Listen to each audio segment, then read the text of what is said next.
Good evening and welcome to my new show. Follow up to Minutes to Midnight. It is called the question I've been posing for quite some time now. What now, Irishman? We're going to simply have one-to-one conversations with ordinary people who want to give their views and thoughts on the state of the country and what we can do to repair the damage that has been done. My first guest is a very interesting guy. I came across him on Spaces a few weeks ago. His name is Murlock Murphy, and I'm going to bring him to stage right now. Murlock, welcome to the show. Thank you very much for joining me for an hour-long conversation on whatever you want to talk about. Do you want to just start with giving a quick brief introduction to yourself, who you are, what you are, where you are, etc., etc., etc., and we get into the meat of it then after that. Okay, I'm an Irishman, born and then birthed into a legal realm of nonsense that we're all forced to endure. And the name of your show here is What Now Irishman? Well, it's What Now Irishman and woman, because it is only us, the men and women of this land we're all of, who can actually collapse the legal realm that's suspended above the physical earth we stand upon. So what now, Irish man and woman? How do we collapse the legal realm and return to law, return to the land? So do you want to, just for people who won't be aware of the concept, would you go back to the start of what you're talking about? So I would be aware of, we'd say, law of the land, natural law, God's law, and then we had something else take over. Do you want to just kind of explain that to people? Just, a simple version of where this legal system is, how it sits above us, and how it infringes on our rights, we'd say, as sovereign men and women, so to speak. Legal is it's much more. It's the worst type of system that there can be. Almost, it's the system that we've inherited. It's the system we've been told that this is what we have. This is what we have to work with. It's a system of no morals. It's a system, as I say, it's the worst system that there can be, because in the past we had slavery, and with slavery you would have had to feed and shelter your slaves, and you would have had to pay them a small amount of money, even though they were slaves. What the legal system is a bondage by consent system, where your payment is actually debt-based instruments that, when used, actually put your fellow man into further trouble and increase your national debt. So we've inherited a system of absolute insanity, a system in the age of information that should not be allowed to continue a moment longer. It's a system that seems to be protected by, from my first-hand findings in my travels, it's a system that seems to be protected by every public face bar none. It's a system where people don't want to discuss how or why we should possibly consider saying no. It's a system that requires our consent. So it's a system where a conversation should be held as to whether we should consider saying no to this legal contract that's been used to implement all the agenda policies that everybody is blue in the face highlighting and complaining about.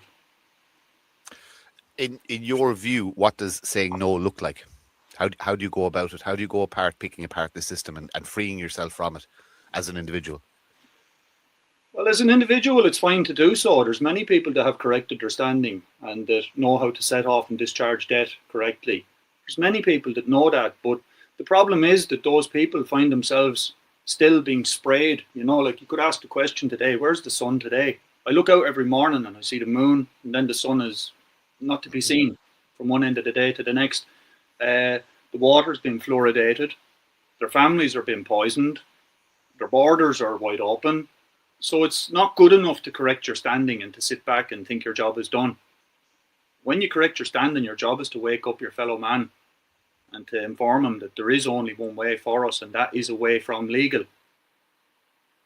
It's a system, as I say, it's I think there's enough of us awake enough to the absolute scam that it is to do something. And if we don't, it's the little ones that will never have the opportunity to do so. So there's only now What are the numbers? We had a very quick, short conversation before this here tonight or today, and I said to you that I prefer to have live conversation. Mm-hmm. And we discussed whether we would put off this conversation for 1 week and go live. And I even asked my wife what she thought. Now, I'm also a man of now, and I think now is the time that we have to act and we have to do something. So I accepted the offer of having a recorded conversation that I was told will go out unedited. So I'm absolutely. Oh no, 100%. Yeah. No, I've never edited any interview. And like I said, I prefer going live myself. Yeah. It's just the studio wasn't 100% ready. The intro isn't 100% done. But it's great. Like I said, I love these natural one-to-one conversations, and there's no need to edit it. It's conversation is the foundation of everything we do. It's the foundation of democracy. It's the foundation of society. If we can't talk, and the other thing is, I'm not right. Number one, I don't have to agree with you. You don't have to agree with me. You're not right. You know what I mean? We all just have different points of view and frames of view. But I am intrigued with getting out of the system. I like that concept. I like that idea. I'm not ready to do it fully yet. Myself, I've started, so to speak, exiting the system. I don't need the state. I don't want the state in my life. When you talk about legal, are you talking about the state of Ireland, the officials that are in place to make the country run, so to speak? Or is there something bigger than that? Legal it's everything. Legal is the protection for whatever it is you're complaining about, unless it's a matter of the heart, I suppose. Legal is basically the protection that's being used. Whoever it is, like Klaus Schwab, yeah? Or not Klaus Schwab, let's bring it back home here. Tony Holohan. Tony Holohan's after being appointed to some sort of a new CEO position in a Pfizer company. And my wife told me that the translation of that company to French is hell. But Tony is protected legally by the registered electorate. That's who Tony's protection is. And I would wager that were we to remove Tony's legal protection, that we could deal with him lawfully. We can't when he has this protection. So I think it's very, very important if we have to try and deal with the problem, like we have to remove this legal protection. So are you saying that the individual who partakes in the system, so to speak, so your voter is basically consenting to the government doing whatever the hell they want? Yeah. So we go back to saying no. How does one go about saying no, and how do you encourage people to do it en masse? I used to, for years and years, I used to promote the idea of peaceful and lawful mass deregistration from the electoral register. And on my journey, because we're all learning as we go, of course, but on my journey, I learned that it is something that does warrant discussion, because man has the right to contract or not contract. So if man has decided to accept the right to contract, well, then deregistration is a subject that needs to be discussed. But I've sort of moved on in that I have absolutely no time for legal. So and I've also realised that, we need an efficient change. We need an immediate change from the madness that's going on. So I kind of think that I feel that the state would never survive a live national debate. I believe that once it was highlighted that the state was actually a fraud, which is built upon a fraud, I think that once the fraud is exposed, well, it's void anyway, so there would be no need for any mass deregistration. I just feel that the state would be collapsed if the truth were laid bare in a lay-like fashion to the men and women of now. They're being deceived, so we'll have to excuse them, for that. How do you reach the people that just don't care? There's a huge amount of apathy out there, the I'm all right jacks, so to speak, as in life is tough, life is hard, you can't get a GP's appointment, your kids are struggling at school, etc. How do you get into that mindset of the person who is, they're feeling it, but they're still too comfortable? There are different groups of people. There are the people who have said, look, I don't give a shit, I like sport. Yeah.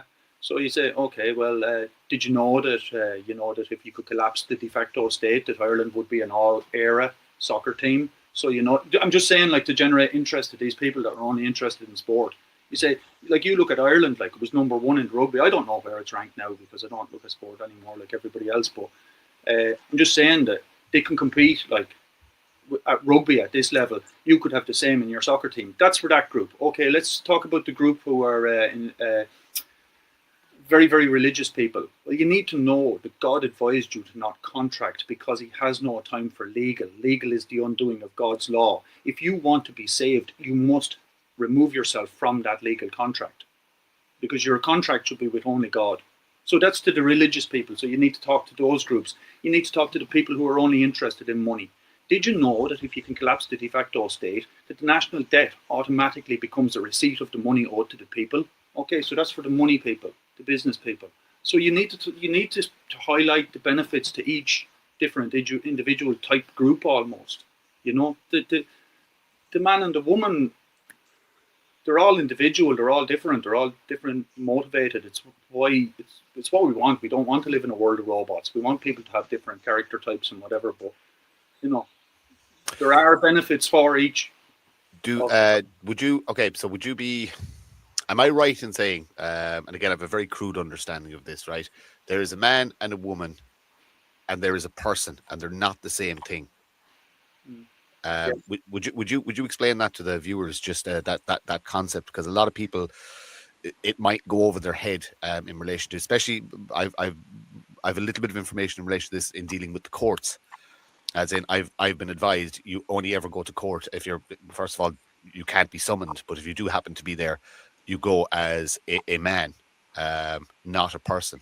Am I right in saying that? And if you agree to be a person and identify as a person, you're basically entering into contract with the legal system. Is that how it works, so to speak? Well, there are only, if you're talking about absolute law and natural law and what there is and what there's not, there's man and woman, and on top of that, there's sons and daughters, period. Human, that's colour of law, legal nonsense as well.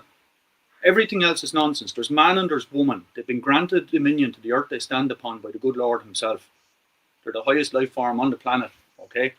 Why would they exchange or even consider exchanging that position for that of any other, especially that of a subject citizen of a de facto state?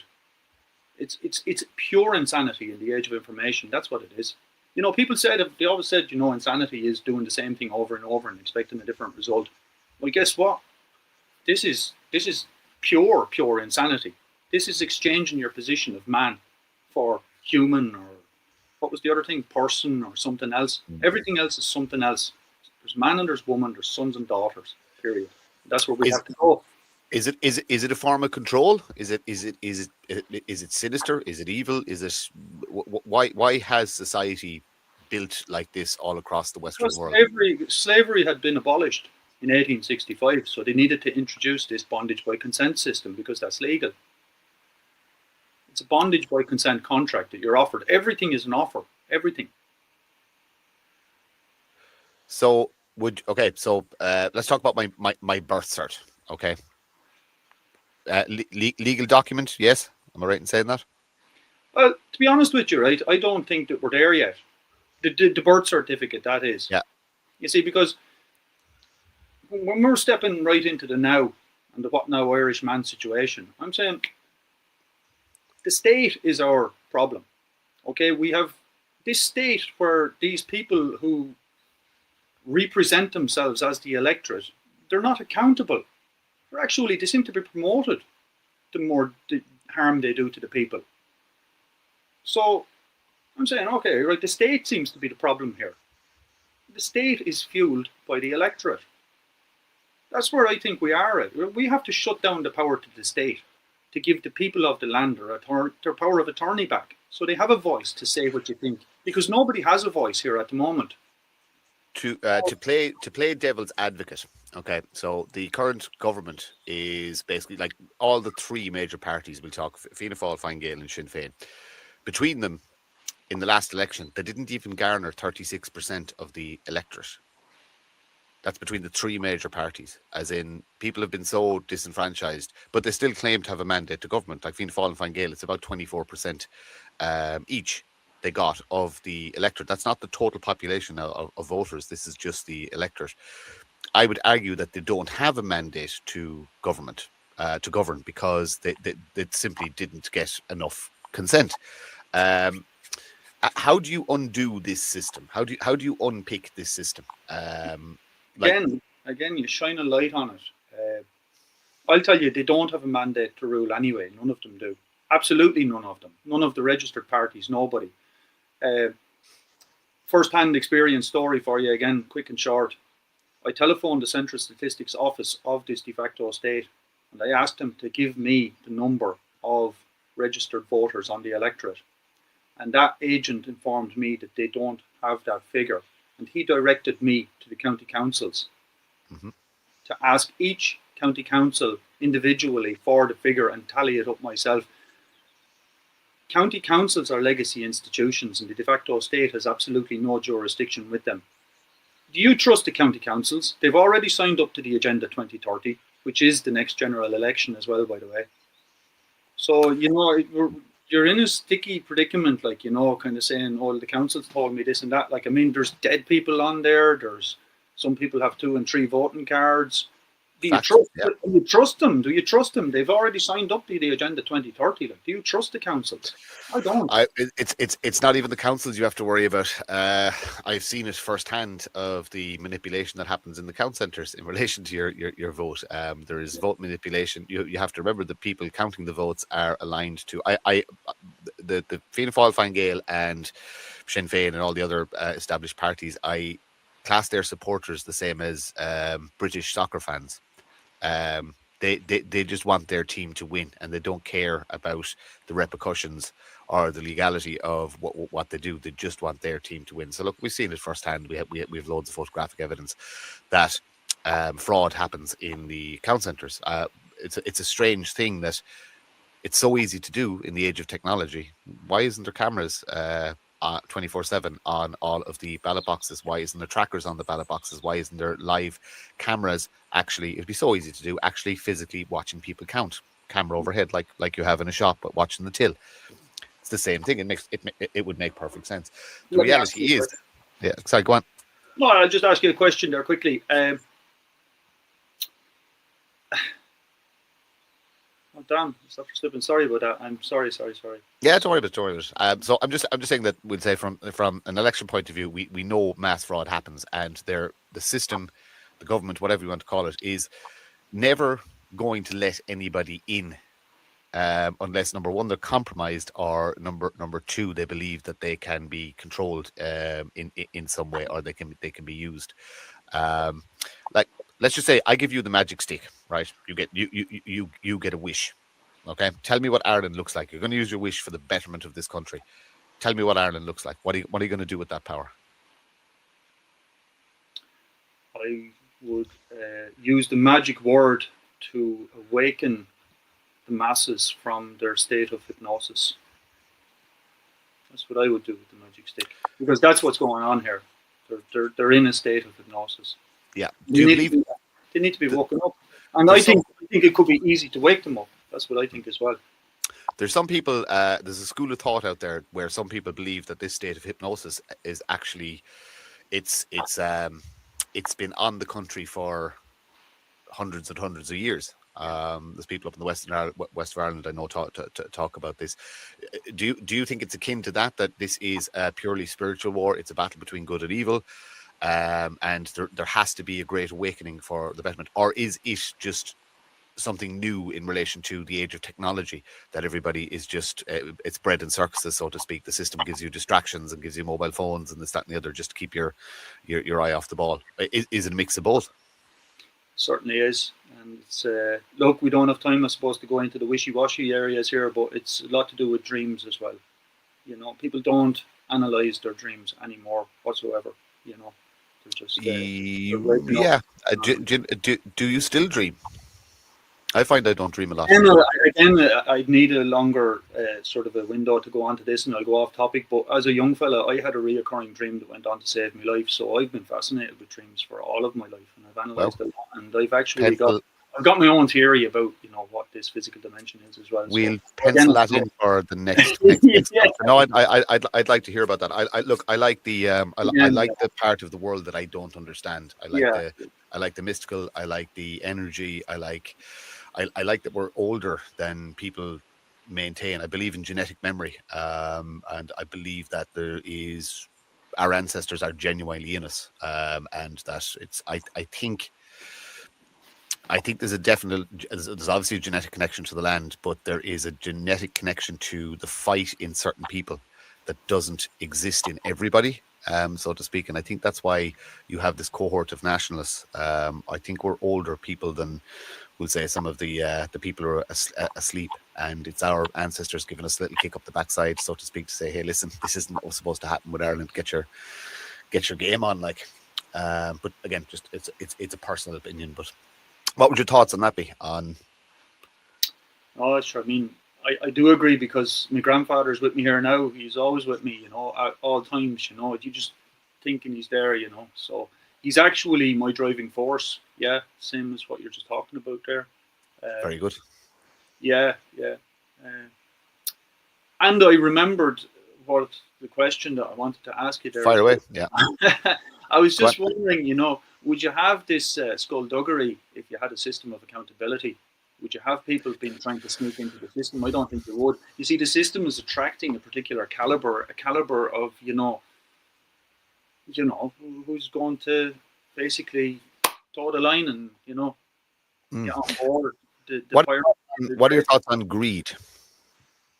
Yeah. I think greed is the most evil trait that man has, the wanting of more. I'm so happy with my lot in life, and I don't understand why other people aren't. Now, I carved it out myself, and I made it for me and my family, but I'm happy. I don't need more. I have more than enough. I cannot grasp this concept of wanting more property, more money, more power, more influence. It's alien to me. Yeah, it's the difference between a rich man and a wealthy man. Expand. Well, I'm the richest man in my county. I have everything I want and everything I need. I've manifested what I have as a young boy, and I have everything. And there's nothing I need, nothing I want. So very, very, yeah. As I say, I'm the richest man in this county. Mm. So, and the wealthy man is empty. He just has. Well, I don't know. I'm not wealthy, but a wealthy man will never have enough. Or somebody who wants wealth. Somebody who is, motivated for that, but look, I just think that it's not necessarily the greed is the problem, right? Because I think that we're all greedy, in a way, in some way or another. And I think that all the animals are greedy. I think my dogs are greedy. You can put your sandwich down, he'll look at you like as if butter wouldn't melt in his mouth. Turn your back, turn around, sandwich will be gone. He'll be looking at you like, what are you looking at me for? But all animals, look at the birds on the bird feeder. They're all greedy. They fight with each other. Greed is actually, it's essential for survival in this terribly cruel, beautiful physical dimension we're all trying to comprehend. So it's not that greed is the problem. It's uncontrolled greed, or greed that's unaccountable greed, or even promoted. It seems to be. Greed seems to be promoted in the legal realm. So, it's like people say, oh, greed is a bad emotion. It's not. It's a natural thing. It's like anger. Anger can be justifiable. Anger can be righteous. It's just an emotion as well, same as everything else. But and I think you have to be realist as well. I think that no matter what, even if mankind did snap out of their state of hypnosis and return to law, I still think that you won't have. You won't have like a utopia, that would be silly, but what you will have is you will have balance. What we have now is we have an imbalance because 1% has all the power, and power corrupts. It will corrupt you too and corrupt me because we're men. We're absolutely, yeah, absolutely. Well, I actually feel, that the first step, we're here talking about what we do. The first step is obvious. Look, the first thing is to say no, is to shut off the electrical power, which is the electorate, and the voters are the voltage. Shut that off. What's going to this legal state? Shut off the power. Okay, that's step one. Step two is the difficult step as far as I'm concerned, because step two is forgiveness. Do you have the power to use forgiveness? Because if you had walked the same shoe leather as these people that we complain about, you would have been corrupt too because you're a man. Do you not realize? So that's where we have to go. We have to realize that now is the time, not for more revolution, because revolution is just going to make us dizzy again. It goes round and round and round. No, this is more of an evolution stage, and it's where we can use our power of forgiveness. It'd be hard to do. I don't know if I can. It's an interesting concept. I would find it. I do believe in forgiveness. I was actually, funny enough, I was talking to some colleagues last night about some people who have caused us harm, and there's one individual that, yes, I'm extremely angry about, and I'll find it very hard to forgive them. And then there's other people that I'm less angry about, and I will forgive them. But my colleagues will be different, if you know what I mean. They've different people, because we're human. COVID, man, I had, there's an interesting guy in Kerry I spoke to, and he spoke to me about all this language. You have to unlearn how to speak and then relearn how to speak. It was so interesting. He's very, very good guy down in Kerry, John Joseph. Fascinating use of language and fascinating use of words and explaining the words in almost they literally mean what they sound like, you know what I mean? And he just absolutely, I'll talk to you about it again, but that's through the Society of Peace. There's so many groups and organizations out there that are teaching people how to get out of the system, how to say no. And because I try my best not to use the system or the legal, I avoid it. I don't use hospitals. I don't use state services. I don't use public transport. I try and find ways around. The big thing would be economics with me. I do not want to give the state my earnings that I earned that belong to me. My labor is really, so I'm going to ask your thoughts on this. So I value my labor. It is the most, because labor is essentially time, and time is a commodity that none of us get a lot of, so to speak. So I measure everything in time. So if I'm giving you my time to do work, I want to be obviously remunerated. I want to be paid. But for the most part, I want to be left alone. Let me do my job. I will give you good labor. I will give you good time. You give me money, then leave me alone. I don't want to talk to you. I don't want to have to deal with anything outside of that. I don't care about your company policies. I don't care about your DEI programs or any other nonsense you want to you want to force upon me. So what are your thoughts on that? Because the labor market is completely polluted at the minute with absolute rubbish.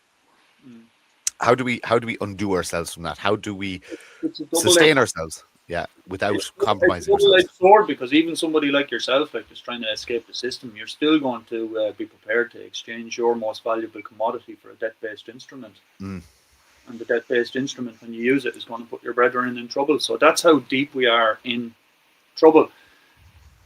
I feel that, you don't need to go into the deep water to scupper this citizenship. It's not fit for voyage. It's run its course. I can't believe it's still ongoing, to be honest with you.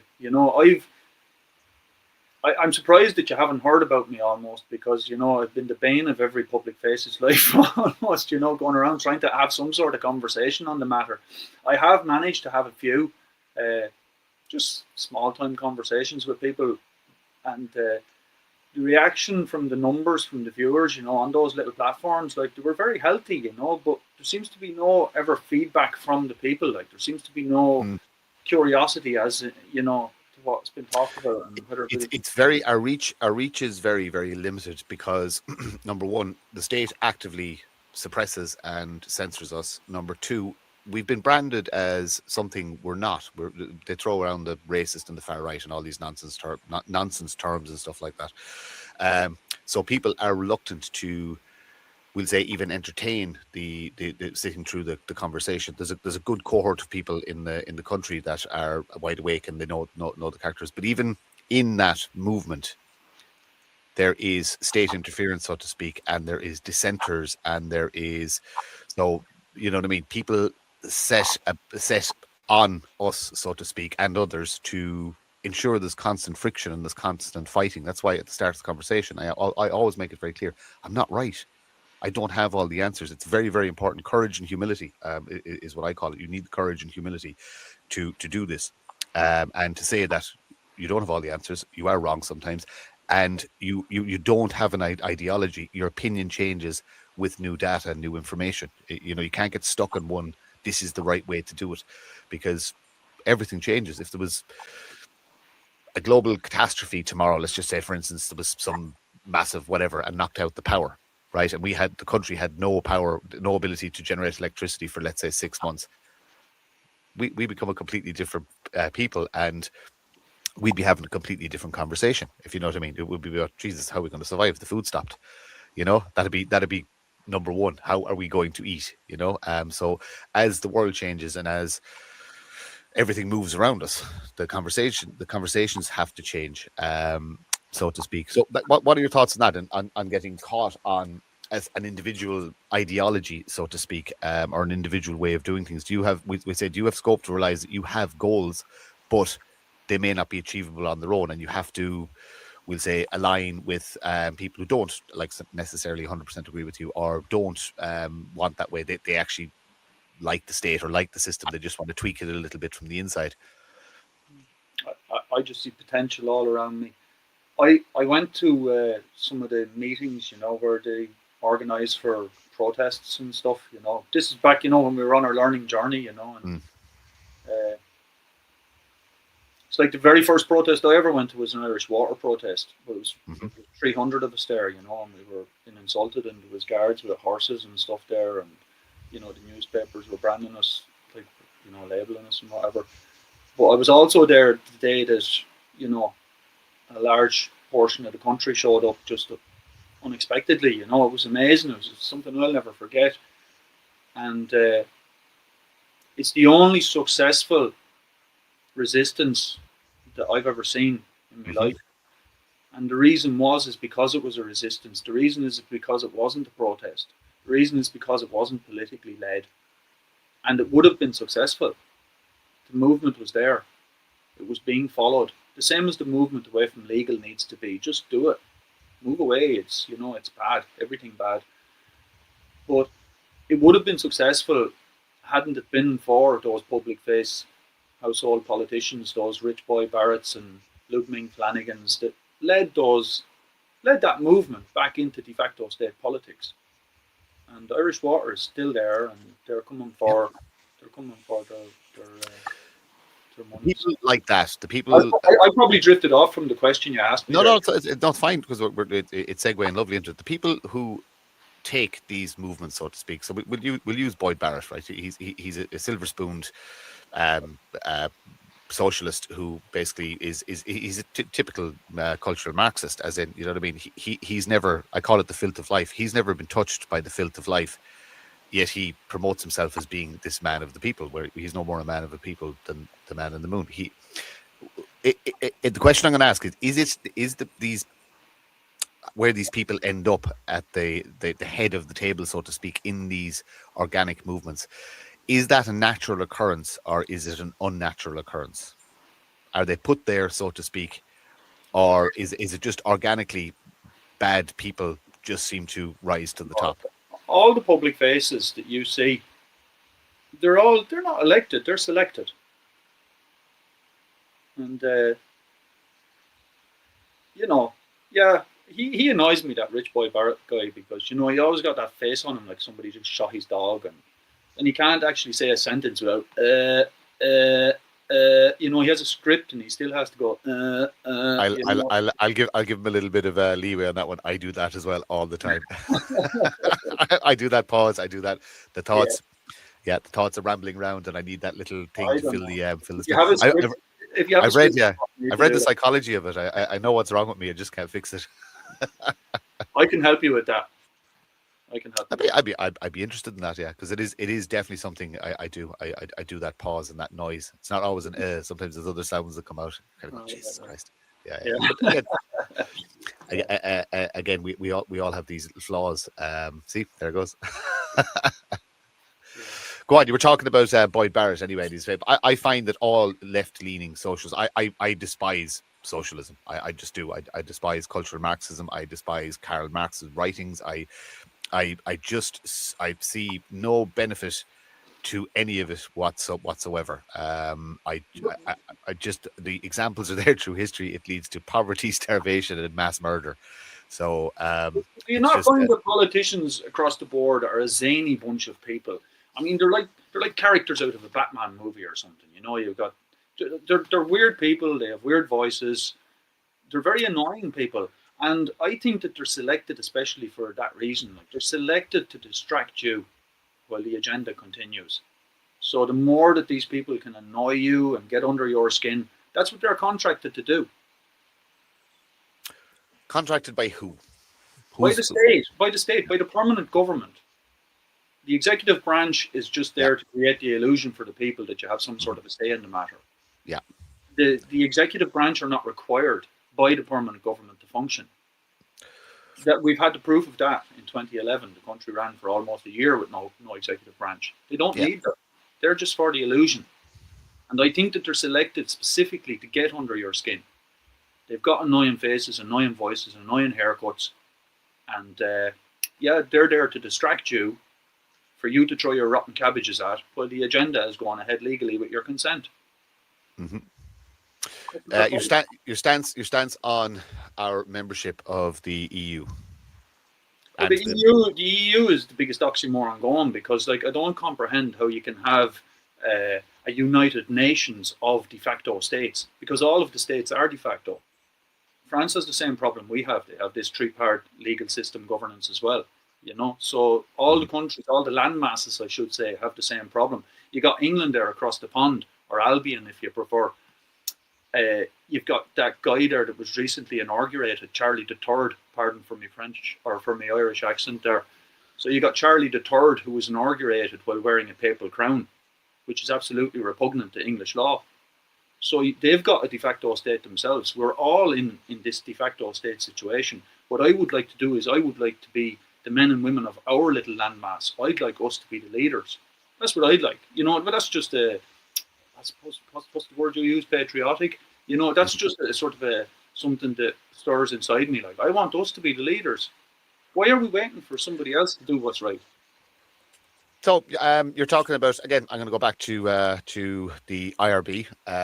So they're establishing councils around the country. So basically, of the people, there's a numbers game. There's 100, then there's 300, then there's 600, and basically you put the state county council on notice, and you basically just say that we're in charge now, and that's it. And everything you want to do comes through us, and we'll say whether you can do it or not. Is that just replicating the system, or is that actually giving power back to the people? Just IRB, they're a group of people who have, you know, a goal and a plan, and fair play. I would just like to ask, you know, the individual members of the group, and to give me the honest answer. Do you support or promote the 1937 contract? That's what I'd like to know. Yeah, they don't. They go back further to their whole thing is unpicking the mistakes. And again, I have a very crude understanding. Unpicking the legal mistakes from the very, very, very start, from, we'll say, 1916, and that's they unravel the legal. Okay, and basically, so they go, that law was passed. Okay, that's actually illegal because you weren't allowed to do that because of that, and they scrap that, and it all the way up to present day, so to speak. So they're literally just pulling the threads of the state and the legal, so to speak. So I believe the end goal is you're left with nothing, that everything was illegal, so to speak, and not every document, every piece of paper, every legislation passed, everything, none of it exists anymore at the end. But it's a slow process, and I could be wrong in my description. That's my understanding of it. Okay, no, because I think you haven't really answered the question. Maybe I wasn't clear enough. You were giving me the answer for RB as a whole. I did make a point that I would like to ask each individual member of that group to give me an honest answer, because I feel that a lot of the people who I've seen in the group and who are in the group who would have promoted voting, you know, I'm not going to mention names. I have people always spring to mind, you know. Yeah. That's free. It's free platform. Like we're not. I won't this time, but I know that members of that group have recommended, voting for people who Mm. had sort of a notion of going in as some type of a Rambo type character and taking the system down from the inside kind of thing. But there was never any offer of any conversation. Like I pushed hard, like to try and have a conversation on the matter, but it wasn't forthcoming. And that's why I'd like to ask each individual member. It's good, and I'm happy to hear that they actually don't support or promote the 1937 contract. That's good. I'm happy to hear that as an overall.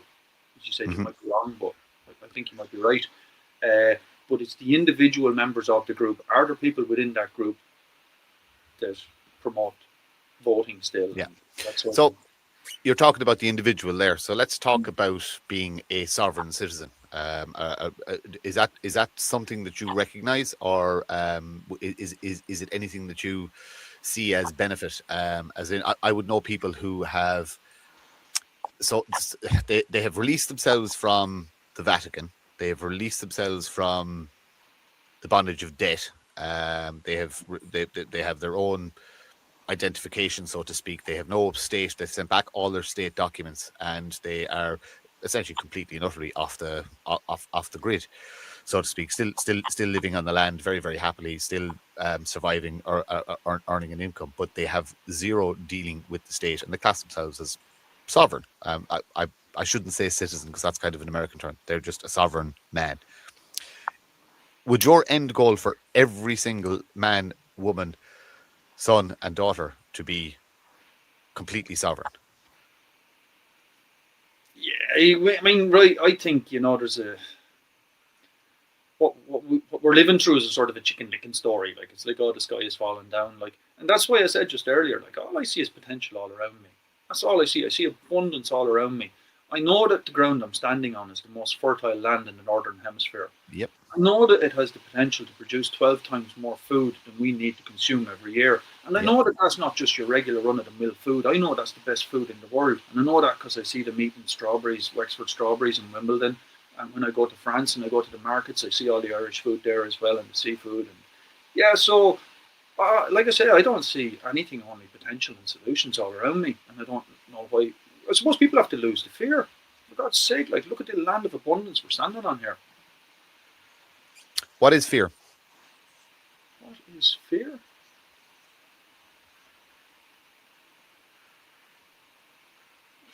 I don't know. I'm just imagining like hanging on a rope and swinging and just being afraid to let go, I suppose, isn't it? That's a great, a brilliant analogy, actually, of being just afraid to let go, because you don't know what necessarily is under you. Debt is fear as well, I believe. I think that debt is what is held over people to keep people in line. You're encouraged to borrow money for nice things, so you're always. It's like you started the conversation talking about slavery. Debt is a form of slavery. You know what I mean? That you cannot get out from under. How? Again, this is my personal opinion. How do you? Okay, so if you don't live in some form of a system, how does commerce work? How do you build your house? How do you start your family? How do you afford transport? If you collapse the de facto state, what goes in from an economic point of view to ensure the people are okay? Yeah, there will be no reinvention of a wheel, because there is nothing new under the sun. What you do if you say no to legal is by default you return to law. So you're asking the question, how do you conduct commerce? Well, you conduct commerce lawfully, in a language that myself and yourself can comprehend, as opposed to this legalese that we think we comprehend.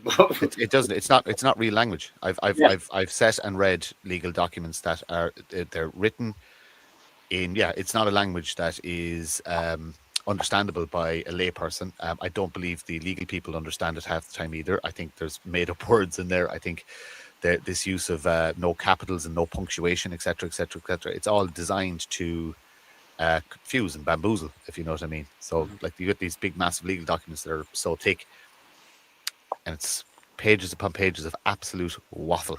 You know what I mean? Yeah. So I'd agree with you there. So, like, you're not an anarchist, so to speak. You know what I mean? You don't want the savages, we'll say, running around. Well, anarchy gets a bad rap. In fairness, it's a system that's never been tried. Okay, so I'm not anything. I'm just a man. I tell you what, I'm here just as a witness to what's going on, and it's my intention to return to my source with a full account. You know what's going on there. That's my let's talk about the source. I am a Christian. I'm a Christian man. I am not a Catholic. I want nothing to do with the Vatican state or any of its entities. I don't need a middleman. I converse directly to God. That is it. I love churches. I own the churches. We, the people, own the churches. They belong to us. I love a church when it is empty. It's one of my favorite places to go. I love being in an empty church. Beautiful, beautiful thing, because they were built by the people and they were built by my ancestors. But in relation to the pageantry of the Catholic Church, I have zero interest in it. I don't go to mass to mumble through whatever system or prayers are there. I just it's not my thing. I go directly to the source. I truly believe my inner voice, that voice we hear in our head, is the greatest gift that God gave us. That ability to talk. I sometimes believe that I am talking directly to God, and that is Him telling me not to make that poor decision. That is Him telling me not to, not to pursue this or whatever. Again, just my personal opinion. Who is your creator? Who is your source? Who do you answer to?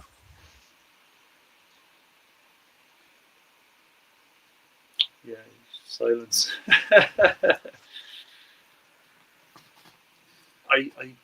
God is within, really. From the point of view of each individual, they are the center of the physical dimension, aren't they? So like I said, I'd have to slip into the dream world conversation, to go that way. And that way.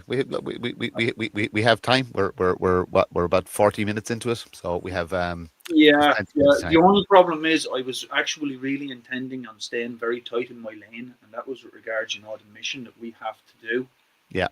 What we have to, because that is my dream, I suppose you could say. It is my dream to collapse the state. I feel it's my vocation, for me to do it. I'm the messenger. That's my job. I'm the messenger. Then we need to get the people, the eloquently spoken, to come out and discuss the matter, for the people. But I think it's really feasible and possible and doable. And so from a promotion point of view, right? So let's talk 2026. Okay, so you need to get your message out there. So you've, like I said, there's the Spaces platform. There is.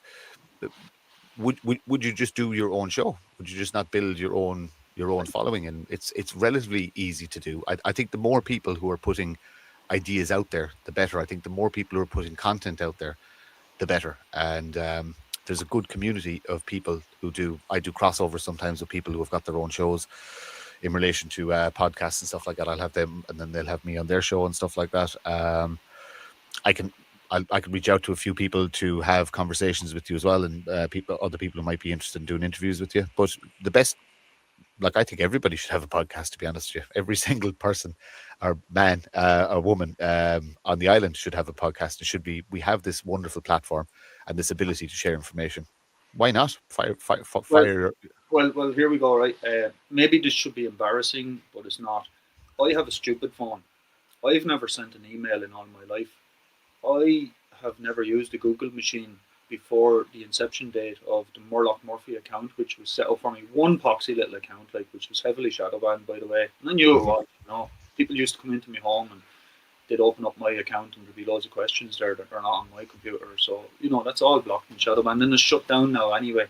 So I suppose even though I'm so passionate on the subject and trying to hear, discussed not by me, but by, as I say, everybody, it's frustrating that I'm the weakest link in the chain as regards the amplification of the message, on the digital platform. I am prepared to go live every day, any day, from 6 in the morning until stupid o'clock at night. So there's my most valuable commodity that I'm offering to the people with the platforms. And I'm not looking for my face or my voice to be on the platform per se. I want this subject analysed forensically and as soon as possible, because as we're having this lovely conversation here now, there's people dying and suffering and being abused legally, and we Absolutely. have to stop it.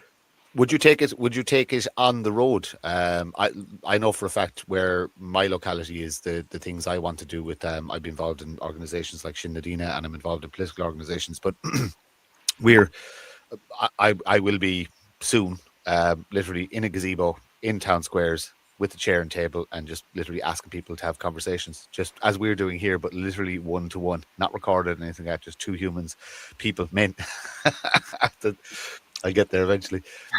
Sitting down. I suppose it's a good thing that I'm actually starting to think about it now every time I say it. That I'm trying to correct my my language, but having actual live conversations, but just one to one, no cameras, no phones, no nothing, and just basically saying, "Look, I'm here. Come have a chat." So that's something. Is that something you'd consider? It's a very good thing to do, and it's also a very good way to garner local attention, so to speak. You may get a reputation as the crazy person in the town square every Tuesday or whatever, but people's curiosity will get the better of them, and people will come over and have a chat. And it's like printing up little cards isn't expensive with just the message on it. You know, you can get that done. Local printing works and stuff like that. It wouldn't cost an arm and a leg. A couple of thousand of them doesn't cost a huge amount of money, and your message can be there on a small little wallet-sized card. And you just give them. People like something tactile. I had a different idea, because I agree with all those things what you're saying, and I see people doing it, and it's to be commended. Everybody's got their own way, don't they? I'll tell you what idea I had, and I thought that I could manifest it, but it never happened. I would love to be a member of a live bounty hunting team, where we go and find the public faces and approach them, in a very civilized fashion. Ask them the questions that they're ignoring continuously for years. And live, so we can analyse the body language of these people and see what's going on here. You'll find they'll run. that they will enter. Yeah, so they run, and that will be on the live feed for everyone to see them run. Yeah, we're not going to attack them. We're not going to come up and start deafening and blinding at them. We're not going to use dockyard language. We only want to ask some questions. Been ignored. Okay, so I know of an organisation that is working on an investigation wing that is looking to do a lot of on-the-ground stuff. It's a case of the door is open to absolutely everybody, and we're always looking for people who are willing to we say put their necks on the line, so to speak, as researchers and investigative journalists, because look, the media is completely owned in this state. So we have to become our own media. So we're always looking for people to do that, and anybody who's willing to do that, to track down the senior civil servant, the faceless, is what we're interested in. The people behind the curtain. What media is this? A media station like that I'm on at the moment? Would you consider this to be a media station? Well, this is a digital studio. Is what this would fall under. So it's basically allows me. You can't see on my end, but I've loads of features here, so I can edit, I can change sounds, I can put there's a few little buttons I can play around with, so to speak, in this. But it's a digital studio. It allows us to have a one-to-one conversation that can be recorded or can go out live. But we're working on an actual full media organization, which will comprise of a couple of shows like this, comprise of investigative journalism, a 6-1 news type show. There is a lot of people trafficking going on in the country through state agencies, so we're going to go after some people in relation to that and try and expose the faceless civil servants, so to speak, that are working with criminal entities and criminal organizations. As well as it being a de facto state, it's a very corrupt state, and the level of corruption people have, I think they almost accept it now at this stage. They're just, Pascal the Rascal is heading off to his World Bank job with a 10 million sweetener for them, like, or 100 million sweetener. Like, that's nothing. That's just a distraction. That's nothing. Yeah. Those telephone size numbers, like, they're worthless fiat currency. Mm-hmm. The Punch and Judy show, that's all it is. Like, you need to take your energy somewhere else. Those people are there, like, they are energy vampires. I like that term. They're rewarded for pissing you off. Like, they're promoted for pissing you off, and and they're able to do it with a worthless fiat currency. You need to snap out of it. So, okay, so you want to go around? Let's just say, right? I've a position for you, so to speak. Obviously, all these positions are completely unpaid and completely voluntary, right? Who would be who would be top of your list? Who do you want to have a polite conversation with in public live? Anyone. Name them out there. What's her name? Who's the barrister? Tracy O'Mahony. Let's start with her there. She's peddling that de facto state contract for a long time. I explained to her back in March of 2020 in front of, I've got to throw out a few names here, why not? Dolores Cal, Dr. Anne McCluskey, Glenn Miller, leader of the Yellow Vests. I had Joe Ducey sitting on one side of me, Colin Granahan sitting on the other hand. There was Graham Carey there. There was loads and loads of those public faces that we all know. Okay. Tracy O'Mahony, I started, she was sitting behind a table in with the big fish, and she started going on about how wonderful the 1937 contract is, how amazing it is, and wonderful rights it affords you. Now, I'm only a slip of a lad, like, you know, I have to run around the shower to get wet, but I cannot listen to horse shit, okay? So I'm standing on their turf. This is Dolores Cal's house in Ranelagh in Dublin. I'm standing on their turf on my own, as I always am. And I stood up and I told her, Tracy, stop. You're talking nonsense. Your rights under the terms and conditions of that blue book you're promoting are legal, fundamental rights, ipso facto, revocable if deemed to be in the interest of the preservation of the state. Like, I'm explaining to that woman that the people are locked up because the state has announced martial law, and she's here promoting that contract, and she's doing it unchecked. Now, I silenced her in front of all those people because she didn't have an answer to my question or my statement. She didn't have any rebuttal to my statement, I should say. The silence was broken by Professor Dolores Cal, who said, no, we're talking about the Paddy's Day protest, and we will talk about that after the protest. And every single one of those public faces have reneged discussion on the matter to date. And that's why I'm a little bit angry, to be honest, and that's not good, unfortunately, you know, when you're trying to convey a message of truth. It's not that you'll stop the truth, but you'll slow it down. You'll remove some of its potential, you know, if you have anger in you when you're trying to convey that message. And I have the anger in me, and that's why I feel like I am just a messenger. I'm the guy who's saying to you that this is the subject that needs to be analysed forensically and as soon as possible. Not by me. I'm available to help if I can help. So you sent me a document. I set up quite late. We reading it last night. Is that the essence of the message, if you know what I mean? Yeah, it will be. That message was sent to Eddie Hobbs as well, and Eddie Hobbs got back to us eventually, and I always remember his response. It was, it could work, but, and then there was a lot of waffle after that, and it was on about like how they looked at it and decided it wouldn't work and blah blah blah blah blah. And you see, who's they? And can you show us the reports of that investigation you did, like, and how you arrived at that? And just go back to the very first 3 words of the reply. It could work. Well, if it could work, like, let's talk about it. Never mind about what your opinions are, whether you think this is this. You know, that's all hypothetical. It could work. Let's focus on that. I would say start local. You know that thing, if you build it, they will come. It's a case of I'm obviously doing my own projects and I'm doing my own things that I believe are in the best interests of my future generations. I'm not just thinking. I think in very long terms. I think in decades, and then I think in centuries, and I actually think about. I'm concerned about our surname. I want that surname to exist. I want my people to exist in 1,000 years. I want my memory to be in, and this is selfish, but I want my memory to be in future generations, so to speak. I want them to have my fight and my drive, my fire, and my ability to say and see when something is wrong, to actually be able to stand up and have the courage and humility to do it and say that this is wrong. We need to change it.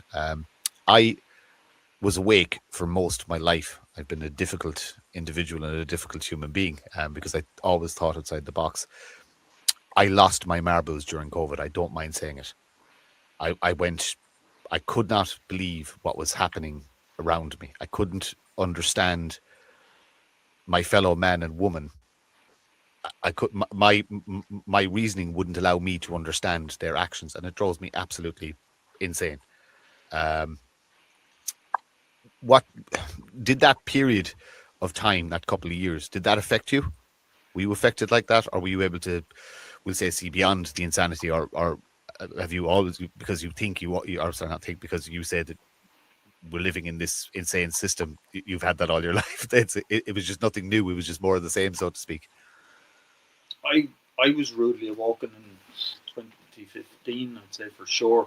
Even before that, really. I suppose, no, 2015 was the most rudest awakening, I suppose. In that, I presumed that I was a citizen of Ireland, and I presumed that the Murlock Murphy was a good thing. And I was protesting, as I said, with Irish Water, with the people there when we were nobodies. And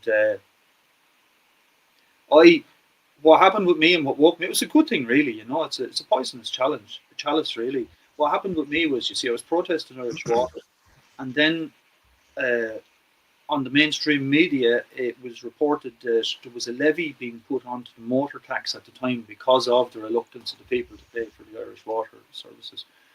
And I said to myself, well, that'd be stupid, wouldn't it? Like, I'm protesting Irish Water. Like, why would I let them take money from my tax, you see? And I didn't know anything at the time, but I went into the tax office and I told the lady at the desk there that I was going to refuse the offer of tax on my car this year because I'm actually protesting Irish Water and I don't want to pay the levy.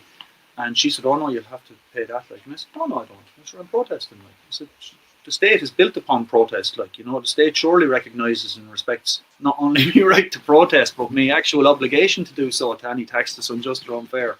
That's the world I thought I had, and that's what I thought I lived in. But she advised me, no, that won't work out for you. And I was sure she was wrong. So I travelled around for ages, really, with no tax on the car, and eventually I bumped into a few of the Gestapo, as I call them now, and they actually went on to rob my car and to threaten to pepper spray me and all the rest of it, and break your bones and all those things. So, I still had the fight in me, like that. No, but I'm a citizen, and De Valera contract and all this, And I went into the courtroom, and I thought what was going to happen, was I was going to meet a judge, that was going to listen to all my evidence. And I had really, really good evidence, because what happened was I had asked for a Gary Doyle order to give me all the evidence in relation to the state, like what they intended to use to incriminate me. And they had two collaborating statements stating that the colour of my car was blue, where my car was black. It was as black as the ace of spades. So that's a massive, massive point here. And I let the case go ahead. I had friends and family and all in the courtroom, and they ignored this evidence, that evidence, all my evidence. They kept ignoring it. And then at the end of it, I slid across my tax book to the man acting as the judge, and I said, my car is black. And I slid him across the tax book. And I always remember, he opened it, the colour left his face, and he looked up at the rookie cop in the box, and he said, the car is black. And she said, no, the car is blue. And he just slammed all the paperwork closed on the desk, and he said, I'm guilty. I appealed the case, so I got however many €400 fine, for resisting arrest and whatever they were doing me for. Carrying a knife as well, God knows what, they had me for loads of things, and 400 fine. And I appealed it, and it went to the Circuit Criminal Court. And I've never heard of it happen before, but they reduced the charge all the way down to €50 if I just pay it. It'll go away, but I still wouldn't pay it. What I did was I got their offer and I signed across it, accepted for value, returned for value, PPS number, send it back to them. That's that fine settled. No money.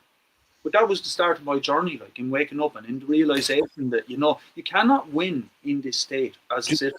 Go back there and just explain that to me there. Accepted in value. Just say that again. Accepted for value and returned for value, because that's an offer. They're sending me a piece of paper that requires endorsement. Mm-hmm. Now they'll accept fiat currency, which is only going to increase the national debt, or I can set off and discharge the matter here now as the settler. So that's what I do. There you go, boom, done. And I've done it more than once, by the way. That's why I speak with an element of authority on the matter, because I haven't just talked the talk; I've actually walked the walk as well. Yeah. So when you are in a courtroom, And again, this is interesting. How do you present or represent yourself? Well, you'd have to put me in handcuffs firstly to get me to go there. That's not going to happen. So you cannot be summoned, so to speak. I wouldn't accept an invitation. It's an invitation. If someone says Yeah. an invitation to appear at a commercial venue, no Yeah. thanks. It's an offer. Everything's an offer. Yeah. How do you just ignore it, or do you decline the offer, so to speak? Because I'm very interested in this, knowing full well where my path is leading me. I'm going to end up there with just eventually the state will crack down on us to the point where a lot of us are going to end up before the courts. And I've already decided I cannot be summoned. But Yeah, I'm but unclear. it's very difficult to offer anybody any advice because I know it, and it's from first-hand experience as well. I'm from having my bones broken. I know that the currency of the state is actually hurt and harm, and it's the protocol, and that's what they're going to bring you first, okay? Because they're going to try and make you bend. They're going to try and make you break. It's their currency. What would your stance on what Ida Burke is doing? If you don't want to be disappointed, just expect lots of abuse, okay? On the journey. I'm used to that at this stage. You have to accept that as if you put your face out there. And again, it goes back to I repeat my words an awful lot: courage and humility. It's important. You have to be brave to do it, but you also have to be humble and accept the fact that you are going to get abuse, and you're going to get physical abuse, and you're going to get threats, etc., etc. We're on the court. So, what is your opinion on the stance of the Burke family and Enoch Burke and the amount of time he served in? He's a public face. He's a public face. Therefore, he's a puppet on the stage. Francis Bacon said, the world is a stage, and that's a fact. Okay, Francis Bacon was actually the real writer of King James's Bible, by the way. Okay. Shakespeare, that's his AKA. But this is all other subjects and stories. Francis Burke, or Enoch Burke, he's a puppet on the stage. He's from a family of barristers who know that when he walked into the court and when he actually signed the bail conditions, that's why he's locked up. He's not locked up because he thinks a man is a woman or anything else. He's locked up because he signed bail conditions and then he went out and broke them. It's that simple. And I see him as a sort of a future president, somebody the de facto state would polish up and roll out for an election.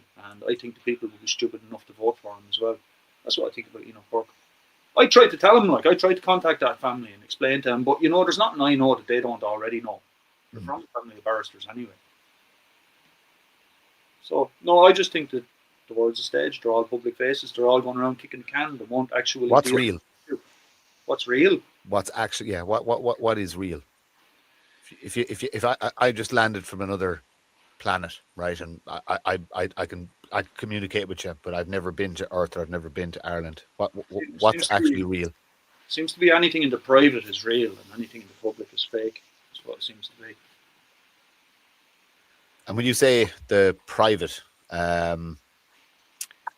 is that confined to, we'll say, my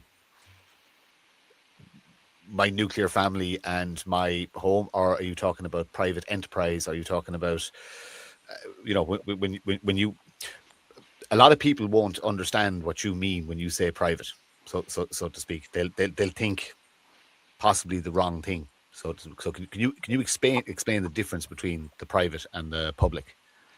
For me, private is truly in your own home with your own family, and everything outside of that is just into the public.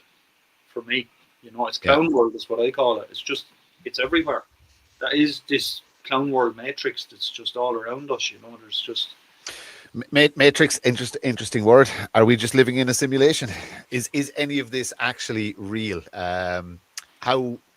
So energy exists. We know energy exists. We know that we're made up of energy, and there's frequencies and there's waves and there's stuff far beyond my comprehension, but I know it affects me.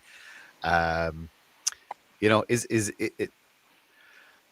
Are we just a giraffe having a dream? Like, what is reality? Oh, sure. I mean, you surely have a few theories of your own. Sure, could be anything, couldn't it? I mean, you could be after waking up for the first time ever in all your life with a full concept that you have a past and a future and that you are who you are, and maybe tomorrow you'll wake up as me. Who knows? Are you terrified by concepts that are bigger than you, so to speak? My little man, he was 6 years young at the time. I was on the telephoning machine, And I'm not like, a religiously type guy or anything. I know probably, little bits and pieces and whatever, but I find a lot of people these days talk about God, and the little man heard me mention God to whoever I was talking to, same as yourself, and he came over and he started pulling at me jumper, and I thought straight away he wants an apple or something, see, because they always hit you when you're on the phone for something. I said, yes, little man, what do you want? He says, if your friend wants to know who God is all the people. And then he turned to walk away, and I was thinking to myself, he's a profound little man, isn't he? And he stopped and he turned back to me and he said, and the people can do miracles. And that's what gives me. Yeah, no, yes, gives me hope. Like, so he's right, isn't he? It's not to do with colour, class, creed, is it? It isn't. It isn't really. But there are people, but there are nefarious entities, organizations, and ideologies that use people for nefarious means. Look. I don't like Islam. I don't want it in my country. There's Islamic countries, and they can do whatever they want in their own countries. I just don't want it here because, again, it's interfering with my plans for my people, which again comes across as selfish. But I don't care, and I'm very unapologetic about that. We're a small little island nation of ancient people, and I don't want our. And you know that I hear you loud and clear, and you know that that I comprehend what you say. Your problem is that you signed away your power of attorney. So you see, the tragedy is that if I really need to know your opinion, I have to go and ask Micheál Martin what you really think about that.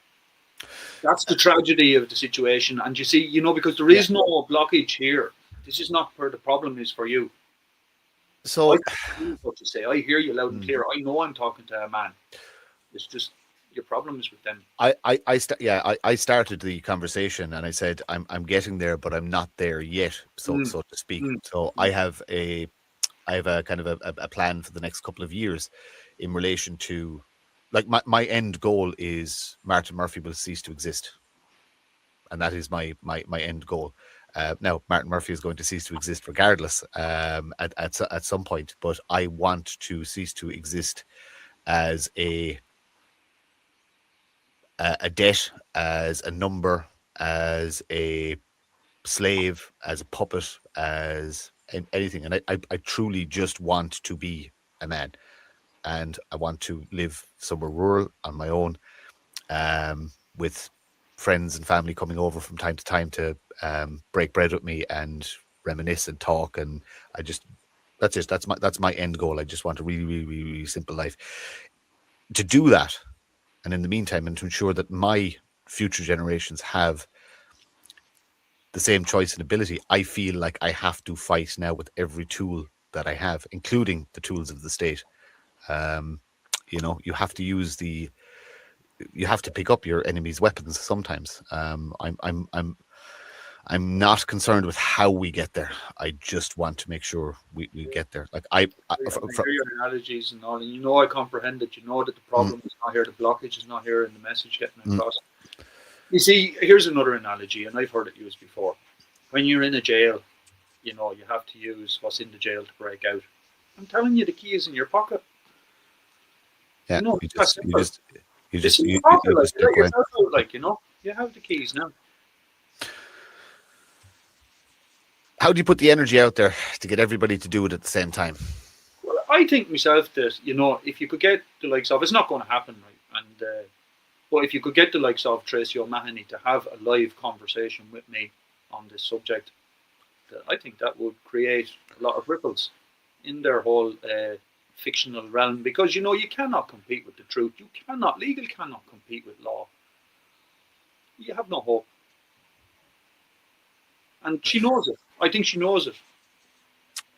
I've only interacted with Tracy once or twice, and I got some legal advice off her in the past in relation to employment law. I've had, obviously, my stance has created issues for me in relation to employment and employers. Resolved now, but and again, it's part of the long-term plan of getting out of the system. That person, that woman, she works within that system. So, like, why would she engage in somebody that's trying to essentially take away her life's work and her bread and butter? Because an unreported statement is fact in law. That's why. Mm. I'm saying that she's a deceiver. I'm saying she's peddling legal in the age of information, which is criminal. That's what I'm saying. These are fairly grave, serious statements I make, and they remain unrebutted. If somebody said something so grave of me, I'd be interested in defending myself against that matter. Mm. But would your stance be that her stance is indefensible? Yeah, absolutely. Because it is legal. Absolutely. Like you're asking. I'm trying to pick a trade that is not affected by legal or a work or something like that, but I can't find one. Because it touches. Do you know what it is? Legal it's only a little small word, but it is the word that connects all the problems. What are we doing now? Okay, so what's the thing people are complaining about now? Biodigital convergence, the augmentation of man to machine. This is the biggest deal. You go over here, oh no, chemtrails is the biggest deal. Legal. Legal is the thing, and if you discuss legal, you'll find that it's the root cause of the problem there. We had a conversation yesterday, a brief phone conversation, just organising times and how we do it. And I laid out just some terms. I said, look, camera has to be on. It's part of the thing, you know what I mean? And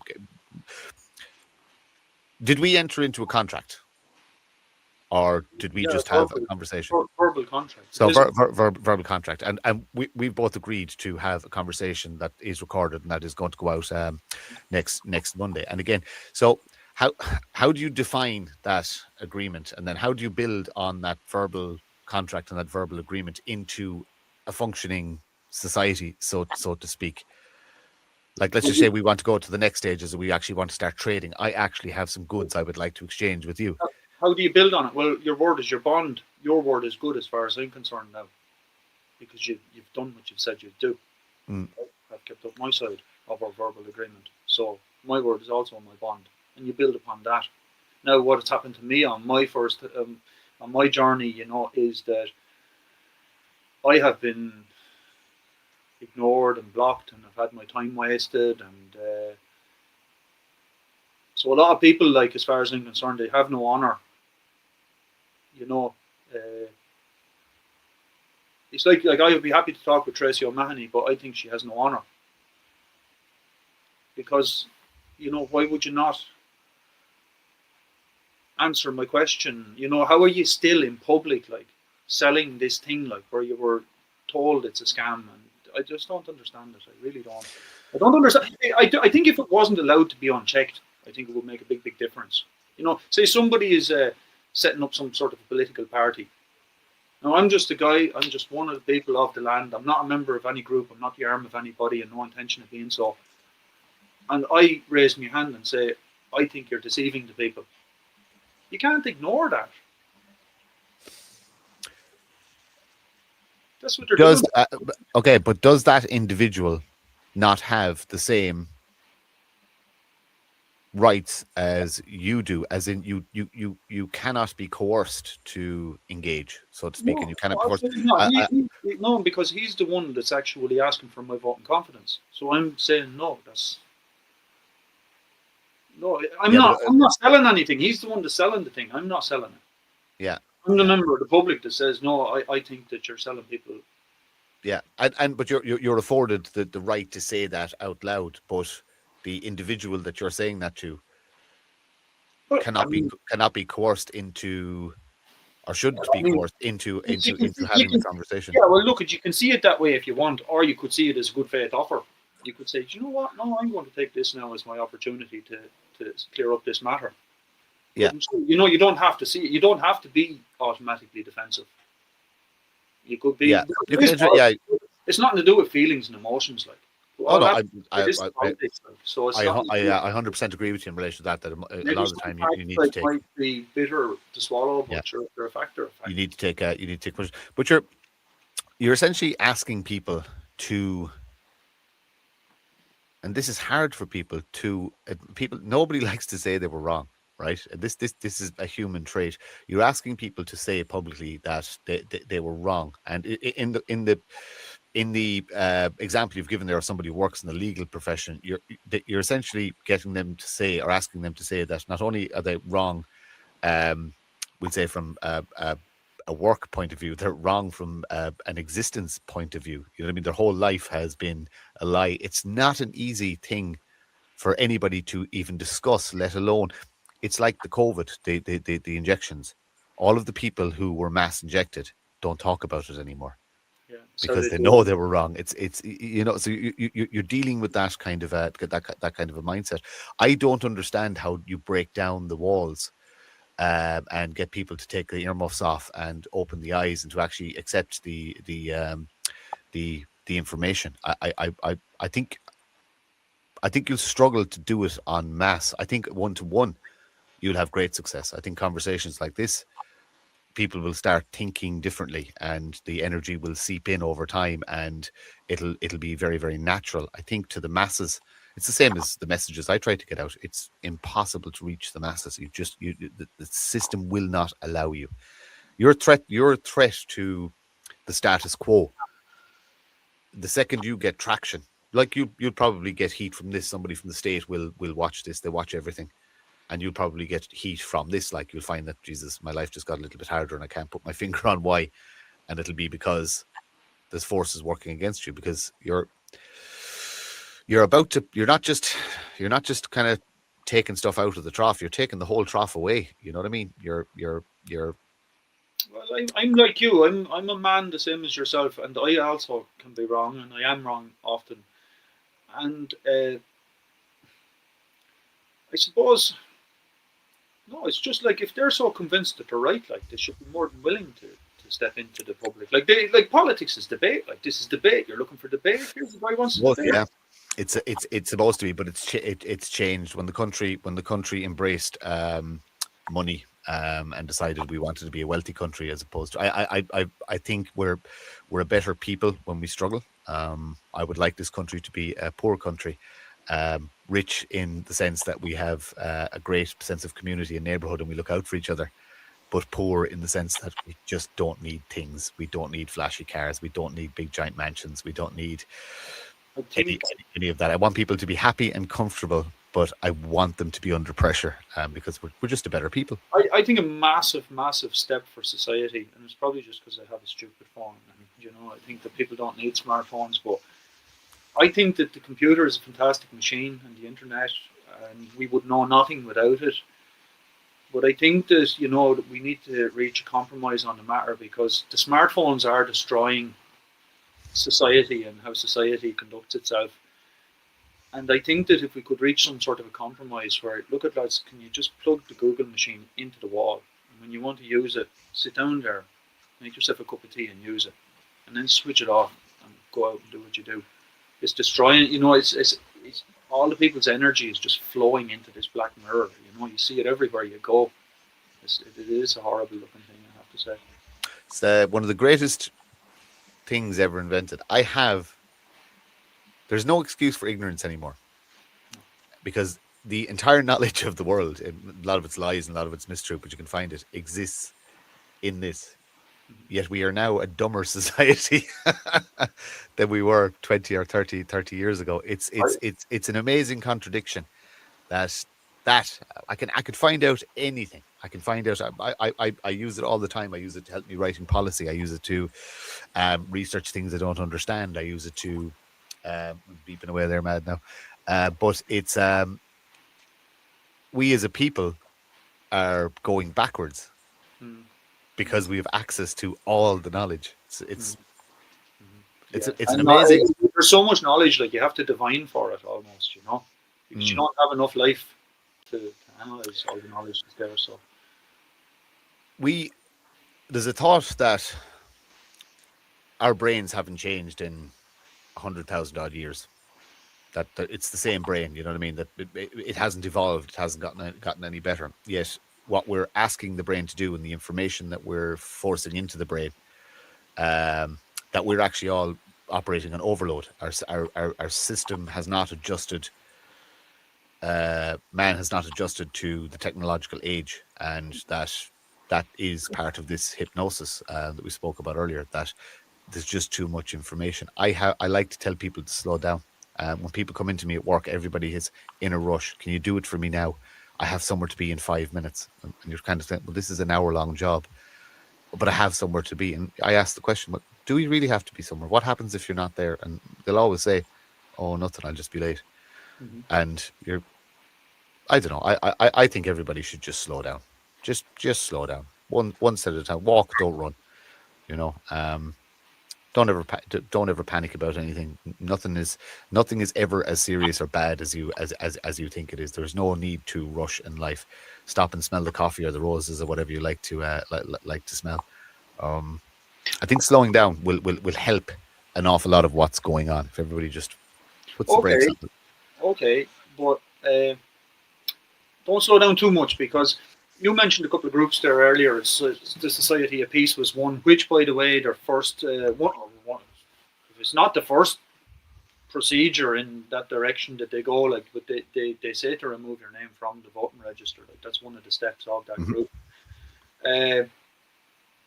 But yeah, not slow down too much, because you see, I've been in those, visiting this group, that group, the other group, trying to talk to everyone, and I see the ethos of the group is that, you set up your trust, you do your paperwork, you notify this guy, you do all this, like, and everybody has their folder with their paperwork, and they're in this it's a lazy sort of a state, I suppose, because they feel as if, well, I've done my bit, I've corrected my standing, I've removed myself from the system, I don't consent, me, I'm out, I don't have to do anything now because I've done my bit. And that's the sort of vibe that they spread through the group. And I'm there, it's all about peace and love. And I'm all about peace and love as well, but there is a time for anger if it's righteous, and now is a good time for a bit of anger, and directed properly. And I say to those people that it is a fact, just simple, short, bumper sticker fact. It is only the men and women of now who can collapse the legal state.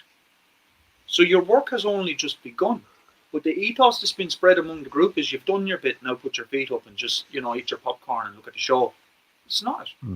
It's not. It's now your job to awaken the masses along with the people who are aware of the scam.